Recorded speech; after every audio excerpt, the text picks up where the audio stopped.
اگست جہاں ہماری آزادی اور جشن کا مہینہ ہے، وہیں اگر اس ماہ کو ہم اپنے احتساب کے طور پر منائیں تو ہمیں اگلے برسوں میں پاکستان کی ترقی، خوشحالی، استحکام کے حوالے سے اپنی پالیسی بنانے میں مدد مل سکے گی۔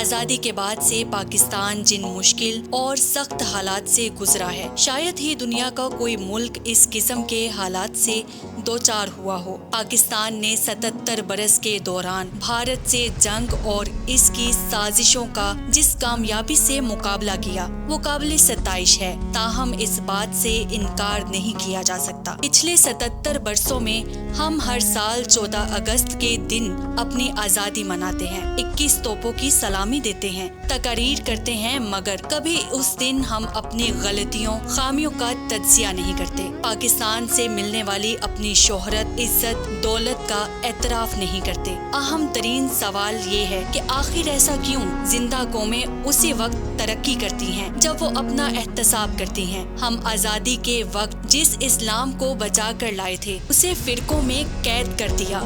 ہم مسلمان ہو کر بھی فرقوں میں بٹے رہے، لسانیت کا پرچار کرتے رہے، لیکن ہم سچے پاکستانی نہ بن سکے، مشرقی پاکستان کی علیحدگی سے بھی سبق حاصل نہ کر سکے، ہم اپنے ملک میں موجود معدنی ذرائع سے فائدہ نہ اٹھا سکے، کراچی کے سمندر سے درست انداز میں فائدہ نہ لے سکے، جمہوریت کے نام پر چہرے بدلتے رہے، مگر ملک کو مضبوط بنانے کے لیے ایک پالیسی اور راہ کا تعین نہ کر سکے۔ آخر کیوں؟ اس سوال کا جواب تلاش کرنا ہم سب پر لازم ہے۔